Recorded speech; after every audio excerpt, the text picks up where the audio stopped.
So, good afternoon, dear colleagues, ladies and gentlemen. You're welcome to this first public lecture for this year 2026, provided by the European Mineralogical Union. So, as most of you already know, the EMU usually asks to the recipients of the Research Excellence Medal to give a public lecture. And for the edition of the Research Excellence Medal 2025, we have two recipients, Professor Julie Cosmidis from the University of Oxford in UK and Professor Alberto Vitale Brovarone from the University of Bologna in Italy. And so today, the first of the two public lecture will be given by Professor Alberto Vitale Brovarone. And I will use only a few words among those provided to the Council of the EMU by the Medal Committee to introduce you Alberto. Alberto Vitale Brovarone has built successfully interdisciplinary collaborations at European scale, bridging field geology, mineralogy, metamorphic petrology, and geochemistry, and now biomineralogy. Is an outstanding petromineralogist who will continue to rejuvenate the traditional field geology and to combine it with modern technologies dedicated to investigation of subduction zones and the storage and cycling of carbon, hydrogen, and even unconventional abiotic hydrocarbons. For the major impact of his numerous achievements, Alberto Brovarone is considered by the Commission as truly worthy to receive the EMU Medal for Research Excellence 2025.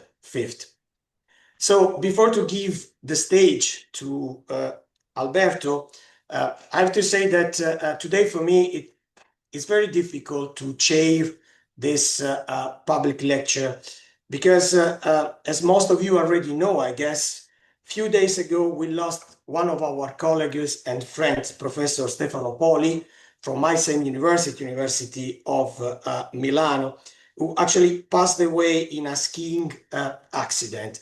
So we are still shocked for that. But given this, okay, we have to go ahead. And so I give the stage to Alberto for his presentation. Please, Alberto. Thank you, Diego. This is, of course, a very special moment. It doesn't happen every day to be awarded a medal like the EMU medal. It really means something. It really means a lot to me. And it also doesn't happen every day to have the opportunity to thank who supports us from home and who keep an eye on us during our research. And also, it doesn't happen every day to thank a large group of people who have supported and stimulated my research through their research and their ideas over many years now. Some are listed here, many others are not. These also include an expanding community focusing on this very same subject, which is growing very fast. And also students who always remind us how much we do not know. And so many times, as you all know, good ideas stem from questions we are not really able to answer during our classes. And before I start, one slide about Stefano.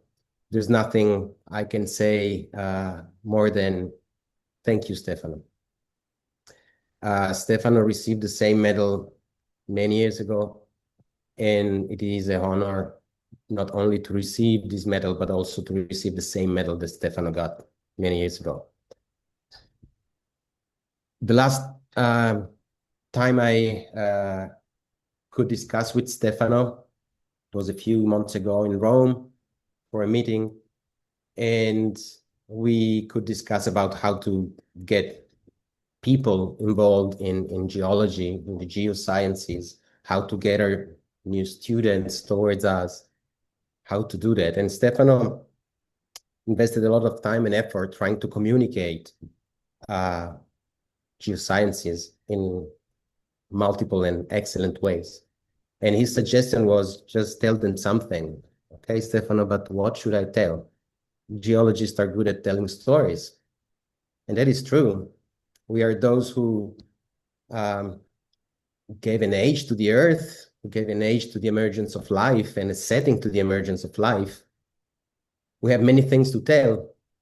And the story today is the story of someone from very far away pointing their telescope towards the earth and looking for someone who could tell the story of our planet. And these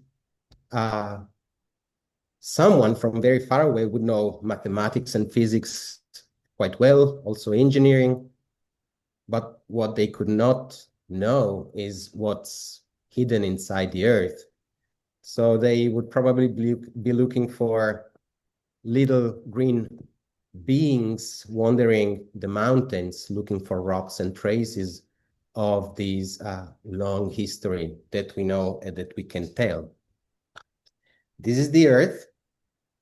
We know it very well. We like it very much, but never enough. And the beauty of us as geoscientists is that we see many things in this image. It doesn't matter if we are petrologists, mineralogists, geochemists, or climate scientists. We see something. It could be, oh, yes, there is a ridge there. Or, oh, a subduction zone, we start there, more or less there, sooner or later. Or, oh, yes, that is controlling fluxes of nutrients for life. We see many things. And again, it doesn't matter if we are really focused on something very specific. What we do every day is part of a unique story. It is the story of a unique planet that hosts life. And when we try to portray how life started or the earliest forms of life on our planet, we generally go back to this kind of thing. Stromatolites. And we struggle to draw earlier forms of life, even though we know that stromatolites were not among the earliest forms of life. Stromatolites are a form of photosynthetic life, and we know from microbiologists that the earliest forms of life were not photosynthetic. So we need to find other sources of energy for the emergence of life. And for the very beginning of this long story, someone maybe in the future will ask us. And that energy must have come from the rock. And when we talk about rocks and energy, we generally think about something like that. But it is definitely not the type of energy that life needed in the very beginning, because this energy, the energy that we use every day and that from 2 days ago costs much more than before, is largely coming from biology. So we are looking for something else. And what we are looking for is very simple. It's essentially two molecules, molecular hydrogen and methane, or other forms of hydrocarbons, produced without the contribution of biology. That is what we generally refer to as abiotic sources of energy. And this is not new.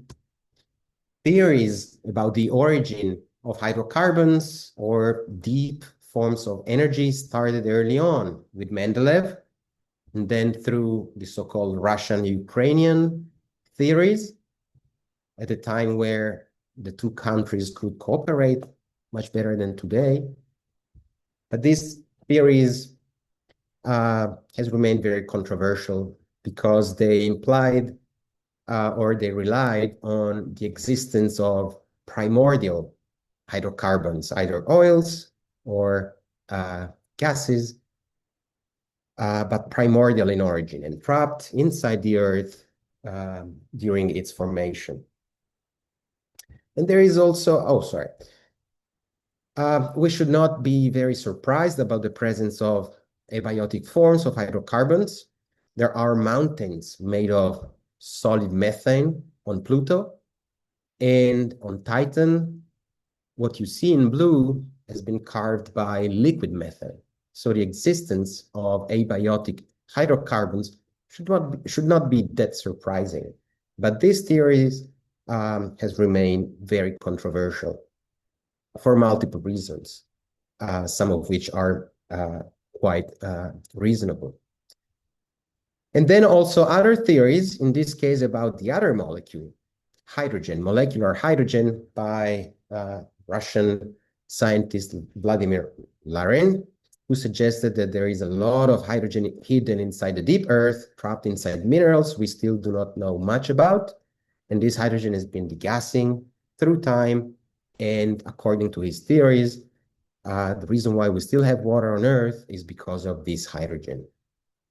This theory is also very controversial.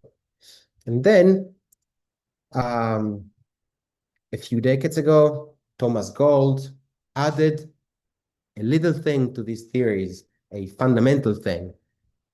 So let's pretend that this energy, this deep energy exists.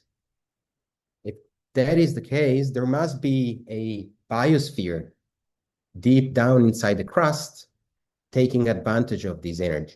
And this theory was also quite controversial, but now we know that at least to some extent, that idea is true. Our planet hosts a deep subsurface biosphere that is taking advantage of energy forms provided by abiotic processes. This is Lost City that you all know, which is not unique. This is an equivalent that we discovered a few years ago and that will hopefully be published soon. And the beauty of this energy is that we don't need to go back to the origin of the Earth or primordial sources. This energy is produced every day and is produced by a very simple recipe. We just need the most abundant rock in the lithosphere, the most abundant geologic fluid in the lithosphere, and then we produce the ugly rock we can also forget about. But what matters is that during this reaction, iron, which is quite common, is oxidized to produce hydrogen. And when this hydrogen combines with carbon, which also is quite abundant on Earth, methane can be produced. And this does not happen only at the seafloor, it also happens on continents. This is a beautiful example from Turkey, where flames produced by this abiotic type of methane have been burning for more than 5,000 years. But this is not the only way to produce these molecules. There is also another mechanism that is called radiolysis that benefits from the spontaneous radiogenic decay of elements like uranium and thorium and potassium that through their ionizing radiation can split the water molecule to produce hydrogen. And this process is particularly relevant to Precambrian basements, where this process has been working for billions of years and where these forms of hydrogen are found. And it is quite important to say that a large fraction of what we know about this hydrogen and these reactions come from a part of our community that has been interested in how microbes play with rocks and not necessarily vice versa. And this is becoming quite relevant to us, not only to understand how our planet and life have co-evolved over the Earth's history, but also for the future of our society. Because when hydrogen in particular burns, it produces energy and drinking water. And we do have examples of places on Earth where this hydrogen is indeed available to us. One example from Albania, hydrogen produced by surveyinization, and another one from Mali, most likely produced through radiolysis or a more complex mix of reactions. And this energy, at least the one in Mali, is used every day by local communities. And we have plans, or at least we would like to find more of this hydrogen to use it as a clean energy source for the future. And this is probably one of the most rapidly expanding fractions of our community today, but we still need to do a lot. And I will stop on the implications for our society and the energy transition and go back to the story of the Earth and life. Natural hydrogen production and or its conversion to abiotic forms of hydrocarbons is a fact today. We can estimate annual fluxes of hydrogen being produced in different places within the crust or even in the upper mantle. And this goes to about 40 to 64 megatons hydrogen per year. I really think we don't need to care about the numbers. They are changing so fast that it's not the number that matters. But these type of molecules are produced, and we know that. And when we look for places where this hydrogen is present, and we look at what happens inside the rock where this hydrogen is present, this is an example from Canada, deep inside a mine. What we find is life living in the dark. This example is not coming from Canada, it's coming from South Africa, if I remember well, just to tell that this is not one place on Earth, but it's everywhere. And so we can define where or to what extent this deep biosphere is living deep inside the Earth. And this is constrained or limited by the so-called biotic fringe. It must be cooler than about 120 degrees. And we know that these 120 degrees boundary, because our planet is special, can extend quite deep inside the crust, especially at subduction zones. And when we try to look for traces of deep life at these conditions, we think we can find them.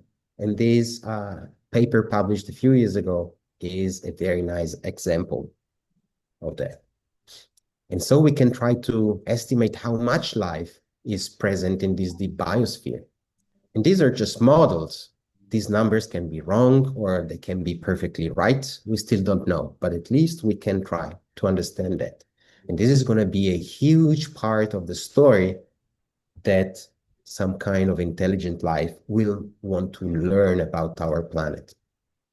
But let's now move into what we have been doing on the subject. So the fact that hydrogen and abiotic forms of methane can form every day at the near surface, now it's a fact. Can we try to go deeper, especially in places that we can access through the activity of plate tectonics? And this is what I started a few years ago now, about 5-6 years ago, thanks to an ERC grant. This was the very beginning. This is what we know about this hydrogen, methane, and their implications on life underground. But this extended to about 10 kilometers depth, not much more. But the same processes can extend much deeper inside the Earth, especially at subduction zones, down to about 100 kilometers depth. So what if the source region of these molecules could extend to much larger domains and flush shallower levels in the upper mantle and crust with a lot of these energetic molecules? So that was the starting point. And it's not only about life but also is the way we think about how things happen at depth. This is the only thing I'm going to read. Reduced fluids could profoundly change the types and range of processes we consider in models of deep volatile cycling and their impacts on the functioning of the Earth. But in reality, this translates to deep reduced fluids can profoundly change how we tell the story of Earth and life. And these two cartoons, I just made them quickly a few years ago when I was thinking about potential implications. And I was basically listing processes that we already knew years ago. And you see that things change a lot. The range of processes where they act is completely different. But we are still not used to include them in the way we think about these fundamental processes taking place through plate tectonics. And what we have been doing here in Bologna and with many collaborators around the world is to focus on one very specific target, fluid inclusions. This is a beautiful picture of a large fluid inclusion inside a crystal of quartz found near Bologna. This is not abiotic in origin. It's full of methane and hydrocarbons, but these are thermogenic, related to life. But this was just a nice example to show you how beautiful these inclusions are. Instead, we have been looking for deep fluid inclusions from many, many localities around the world, from very old terrains, as old as we can get, and also younger terrains to see to what degrees these or how often these molecules can be found in the rock record and how they basically look like. We have explored the deserts of Mongolia and Greenland and the Lofoten Islands and many other places. And what we have been looking for is this: fluid inclusions coming from the deep. Fluid inclusions trapped in minerals that tell us that those fluids were present at various depths inside the lithosphere. And then we can, of course, investigate these inclusions by means of different techniques. This is an example of a Raman spectrum showing that just shooting on the gas bubble of this inclusion, we can find a lot of hydrogen and a lot of methane. So these fluids are there, and they are everywhere. No matter where you go, you will find them. This is at least what happened to us. These are just examples, a few examples of what we have found in different types of minerals. Some are shallow minerals, some are deep minerals, and we can use the relationships between the inclusions and the host minerals to derive these entrapment conditions.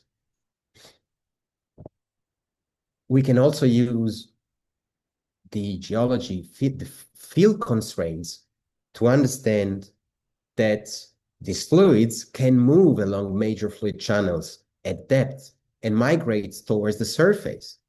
I'm going to be fast on this, but we could find that in nature, in multiple places. And we could also try to track how the conditions favorable for the formation or preservation of these molecules have changed through time, making the production and transfer of these molecules to the biosphere more or less favorable through time. But please do not think that the preservation of these molecules is easy. It is not. And I will show you some examples later. The beauty of this research, at least from our point of view, is that we can still do what we love to do. We go in the field, we collect samples, we do mapping, we put some stars or symbols on a map to show where our samples are from, but we can now map new things. We can map the production of these molecules in various amounts because we can constrain or estimate how much hydrogen or methane were produced in deep time. And we can also map their composition. And I will be back to this later on. We can also associate very specific features for multiple generations of these molecules to different events along the conventional PT paths. So this figure is quite complicated. I will not focus on it too much, but what matters is that if you focus on this little box here that shows the orders of magnitude of methane fluxes at mid-ocean ridges based on previous estimates, they are in the same range as what we can derive from the study of these deep rocks and the production of these deep molecules like hydrogen and methane. So we should start thinking that the same types of fluxes that we observe at hydrothermal systems are also present inside the lithosphere in more confined environments at different conditions, but the amounts can be similar. And we can see these channels. We can see where these fluxes passed through the rock in the past. These are just a few examples. One to the right, to the left from Corsica, it is a small channel this thick. And the other one to the right from Vermont, you see a dark layer in the middle of the picture that is about 8 meters wide, so it's large. And this channel is telling us a lot about how these deep fluids were migrated deep inside the lithosphere. And we can also go down to the microscale, look at what happens when these molecules pass through the rock, and we can find reactions that we could not even imagine before. This is a simple one. You see this dark layer on the left. That is where hydrogen passed through a carbonate rock. And during this process, the original carbonate dolomite was converted to calcite and graphite. Beautiful reactions that we can study in great detail. And when we start thinking about the implications, it's not only about mineralogy, petrology, or geochemistry. Because, for example, when dolomite is converted to calcite, the mechanical properties of the rock change a lot, so that strain localization and the creation of new fluid channels is favored, as we could show in one example from Corsica. We can also see where at depth these fluids accumulate, they can easily reach overpressure conditions and fracture deep rocks, which might be relevant to seismic activities, maybe, but for sure it is relevant to the way we think about how deep fluids migrate faster when these processes happen. Let's go back to this picture again and focus on the one to the right. That channel is right in the middle of a serpentinite. And it is dark because a lot of graphite precipitated in it. And we can try to understand how this graphite formed by means of a very simple reaction. Methane produced during serpentinization at depth. This happened at about 50 kilometer depth, plus some kind of oxygen that we are not shy to write in a generic reaction to produce graphite. But of course, if graphite forms from methane, water should form. And generally, again, we are not shy, or we do not hesitate to write water as a product of this type of reaction. But let's think about it.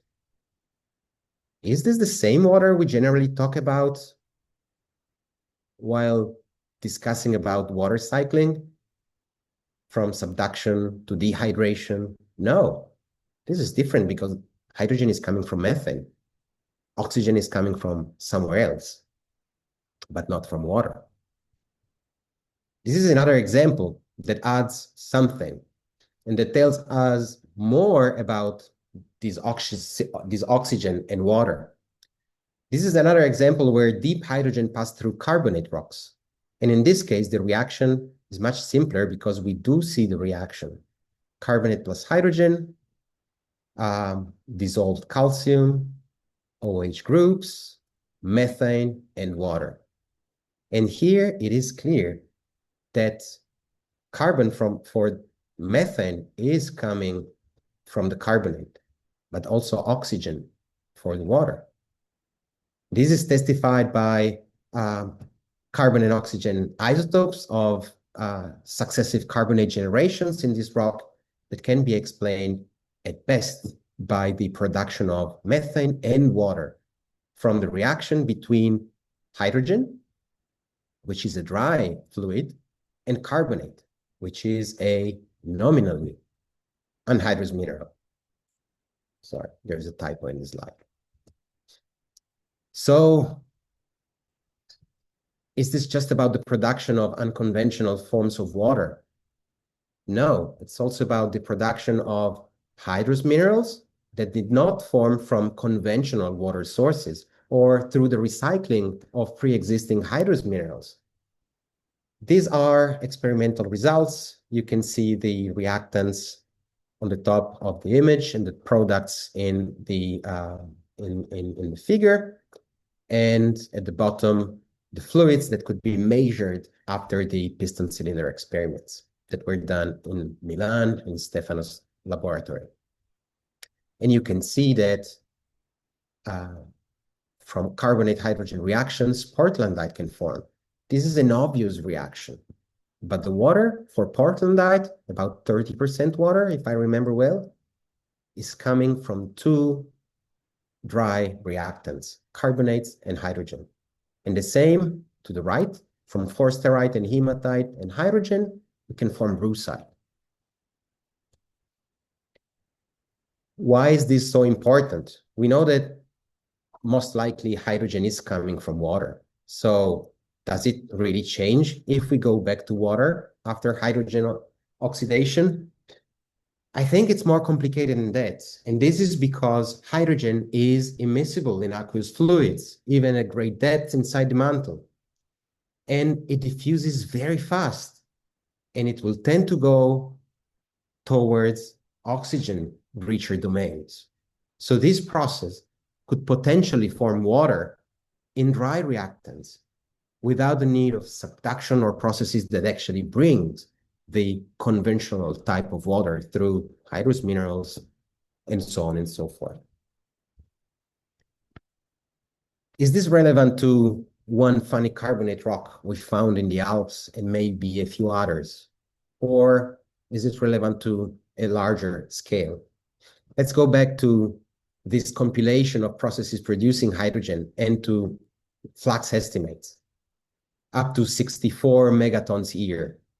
If this hydrogen is oxidized back to water, that would produce about 500 megatons of water per year, which is equivalent to 25 to 50% of global annual water inputs into subduction. This could happen or not, we don't know, but imagine changing our model to at least 25%. Many things in our models could change. But why is this so important? Why should we care about these deep fluids, deep methane, hydrogen, the way they transform, they form, they convert, and they react? And let's go back to the space. This is a figure, sorry, I forgot the reference, showing methane plumes on Mars. And these are plumes of hydrogen on Enceladus. So imagine one day if one of our rovers on Mars will pass on top of a microbe, looking at the rover and say, oh, spitting out some methane. And imagine that we would be able to analyze that methane. Would we be able to tell, yes, that is life? Or no, that's probably abiotic, as we know from the deep earth. We are not there yet. And this is the reason why we need to analyze the chemical features of these molecules, especially methane. Hydrogen is too tricky because it re-equilibrates too fast. These are two very simple isotope diagrams, delta D of methane on the y-axis and delta 13C of methane on the x-axis. And we could trace a generic boundary between methane being produced by biotic processes on the left and methane being produced mostly by abiotic processes to the right. The second diagram to the right is just a simplified version of it that I'm going to use in one of the coming slides. Just remember this boundary. We have access to these deep fluids. So we started to extract these fluids and to measure the isotope features of methane in our laboratory. And this is where the composition of these deep methane plots. And as you can see, we can find it on both sides of the red bar. Does this mean that life extends much deeper inside the Earth, well beyond 120 degrees? No, that would be very unlikely. So how can we explain that? How can we justify that? And this is, again, very simple. And it's something we can tell about the evolution of our planet. And that is so beautiful. And we can find this answer from the Templar of geology, diamonds. This is a compilation of the isotope compositions of diamonds through time, from the oldest diamonds we have on the top to the youngest ones at the bottom. And as you can see, this biotic looking signature, very light in delta 13C, already existed about 3 billion years ago. Because this is the story of a planet that evolved together with life from very early on, and that was contaminated by life, even at very great depths. This is, I think, the story that someone from very far away would take from us and bring back home. And this story can be told thanks to the contribution of everyone in the room. Thank you.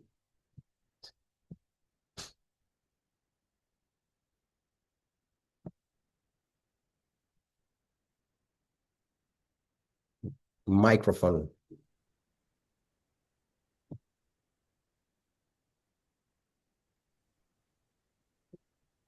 Diego, if you are speaking, your microphone is off. Okay. Sorry, I didn't realize that. So thanks a lot, Alberto, for your nice presentation. And the stage now is open for the discussion session. I'm sure there are questions from the audience.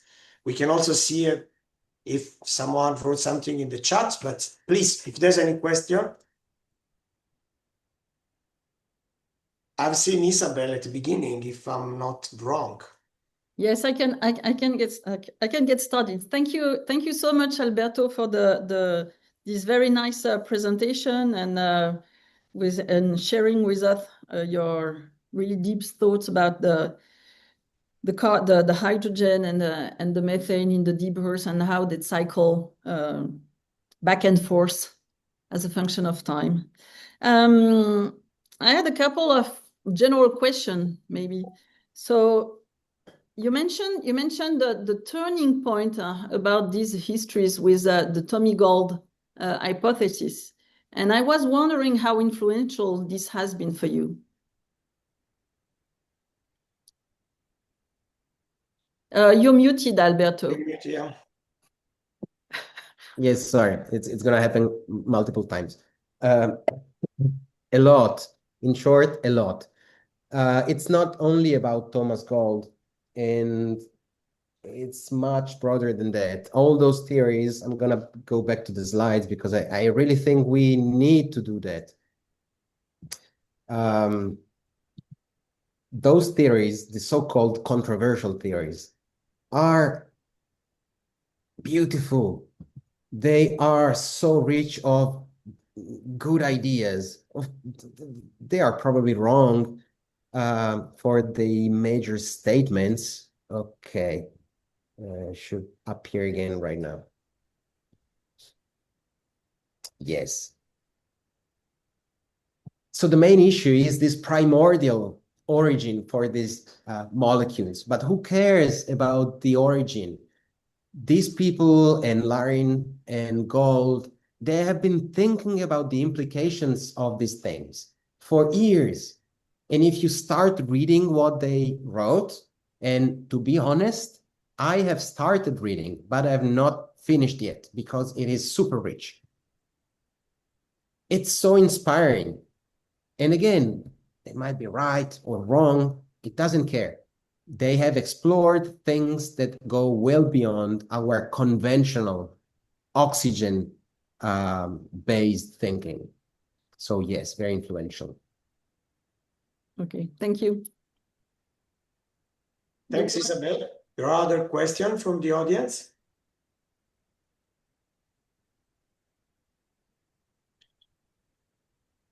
I don't see. They're shy. Okay. Yeah, I can. Well, I can go on, you know. No, we're not necessarily going to go into detail, but in terms of practicality, so this is really interesting to see how methane and hydrogen can actually induce the fracturation of rocks. So when we start thinking in terms of our modern societies using hydrogen maybe as a decarbonated, carbon-free source of energy, would this have implication for the hydrogen storage when we want to use it? I'm thinking like industrial storage, like we have oil storage. How do you see those things? Do we need to shift in terms of hosting rocks, storage? You mean in terms of potential risk? Yes. I don't know. So first of all, what we have dealt with is based on reactions. A starting fluid reacts with a starting rock to do something else. And because the total volume of the system is much bigger than the starting volume, hydrofracturing, or let's say fracturing in general, takes place. At shallower levels, especially at conditions consistent with storage opportunities, reactivity is much slower, and pilot studies so far have shown that reactivity over a few months timescales is basically negligible. So I don't really know, but I think that if it goes to reactions and the effect of reactions, probably this is not too critical. That's good news. Yes, but don't take it as a fact, please. Okay. Thank Other you. questions from the audience? Diego, I would have a question. Yes, please. Hi, Alberto. Thanks for the talk. Yeah.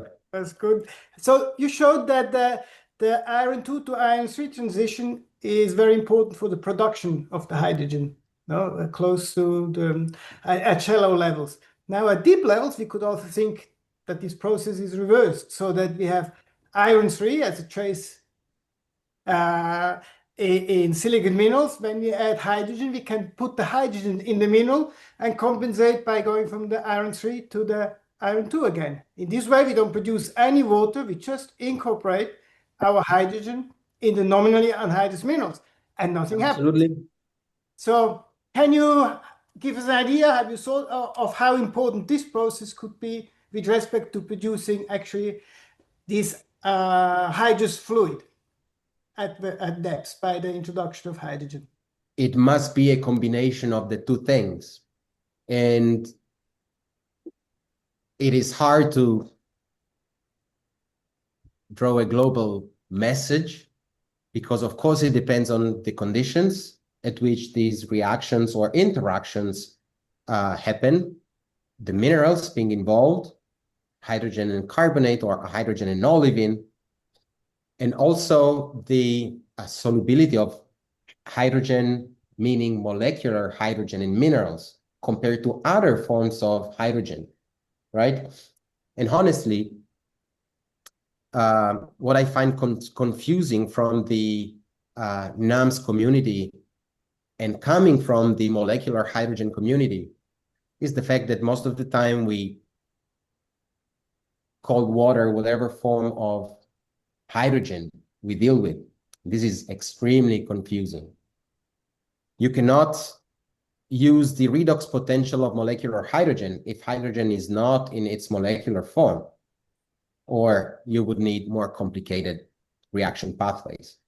So in short, yes, of course, not all the hydrogen goes to water when it reacts with oxygen-bearing minerals. It can also be incorporated in the minerals. But at least to some degree, this water is produced. Okay, thank you. Yeah. Okay, there's a question from Marta Pamato, I guess. Yes. Hi. Hi, Alberto. Thanks a lot. Great talk. Excellent. I just have a curiosity, perhaps I missed it. Towards the end, you were showing delta D and delta C. Okay. Just I was wondering, maybe I missed it. How did you measure those, the isotopes, especially the delta D? Thank you. Of what? Sorry. So- Of methane? The delta D, yes. Of your methane? of methane, yes. Yes. We did that in our marvelous laboratory. So basically what we do is that we extract the fluid inclusions from the rock. We have two protocols that were largely developed by Orlando Olivieri. And then we collect the gas and we transfer it to an isotope analyzer. We have two isotope analyzers. One does delta 13C of methane and carbon dioxide, if present. And the other one does delta 13C and delta D of methane. Okay. Is it an elemental analyzer, IRMS? No. Actually, the data you see in this plot come from another laboratory for delta D. They were analyzed in Frankfurt.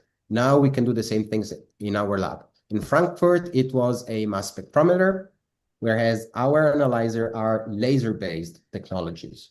Okay. One is a Picaro analyzer. The other one is an iodine tildes analyzer. Okay. Thank you. You're welcome. Thanks, Marta. Any other question?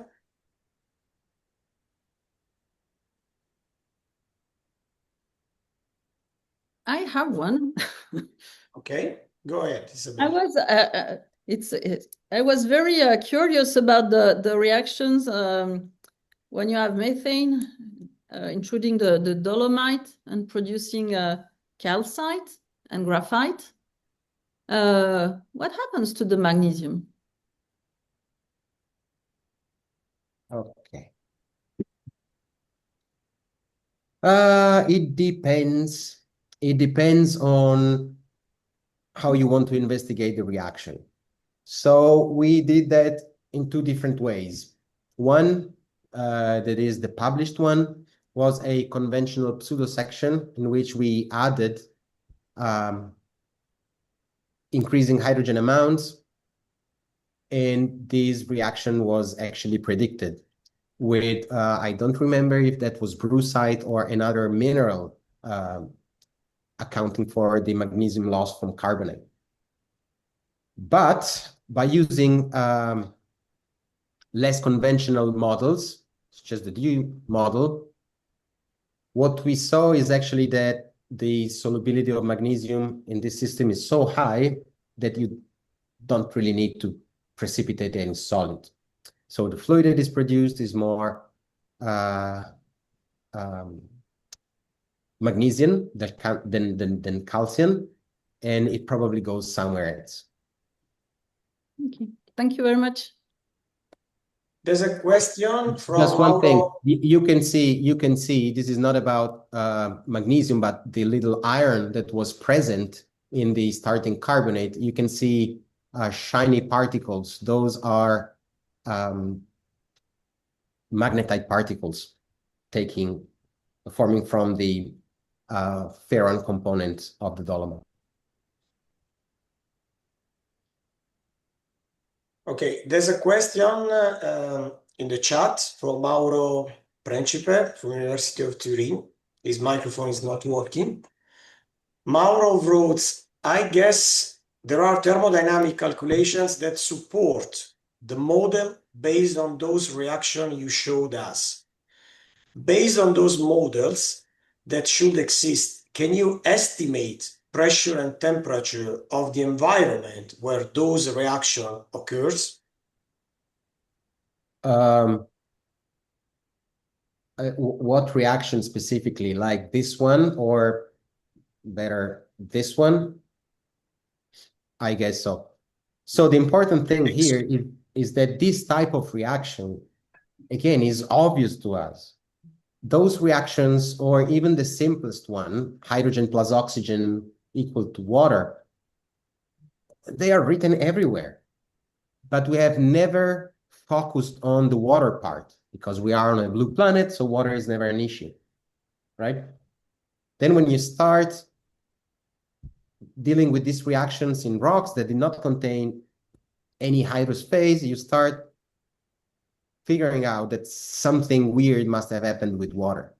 In terms of P and T conditions, it depends. For reactions like this one, this can happen almost everywhere in terms of PT conditions. Of course, kinetics matters, but I think the reaction,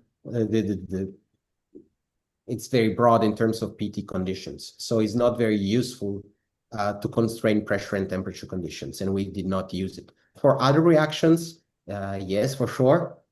For example, the one with forsterite and like this one. Of course, if brucite is formed, we must be in the brucite stability field. So we can use this type of constraints. But again, these reactions are trivial. It's not about the reactions, but it's the production of water that matters most. Okay. I think there's an additional question from Fernando Camara. Please, Fernando. Okay. Can you hear me? Yeah. Thanks, Alberto. A wonderful talk and very, very interesting subject. Mine is just a curiosity. And it's related to a previous question. Is all that magnesium going somewhere and precipitating in the surroundings? I mean, some see magnesite-rich rocks like lusibonite, although the origin is, I think, is different. But have you ever seen a precipitation of magnesite related to these reactions? Let me try to share an image from a paper. This is from a similar reaction. Actually, in this case, the starting carbonate was calcite, but there also was serpentine reacting. And the mass balance of the final product tells us that some magnesium is missing. And so we went back to the field in the very same place. So this is the place. This zone here in the middle is where the hydrogen was passing through the rock and reacting with carbonates and serpentine. And so we went just to the right of this picture, a few meters off the fluid channel, and found these massive brucite veins. So we think that this happens. It is not always easy to find them in the field, especially if the rocks are quite magnesium in the first place. But yes, I think this mostly deals with the fact that magnesium is very, very mobile in these fluids. Oh, very interesting. Thank you. Okay. Any other question to Alberto?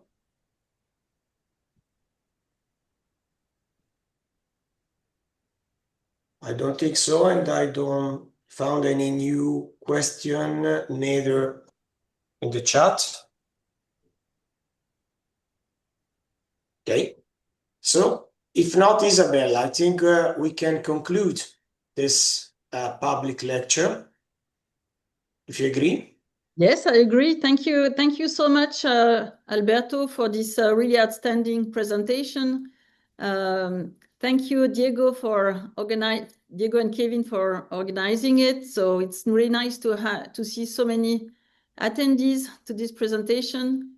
And I think we hope we have the same attendance for the next presentation. That is the one from the other EMU awardee, who is Julie Cosmidis from the University of Oxford. Okay, so we are looking forward to seeing you again in a couple of weeks, and stay safe. It will be on March 26th. Okay, so thanks a lot, everyone. Thank you very much. Thank you so Bye-bye. much. Goodbye.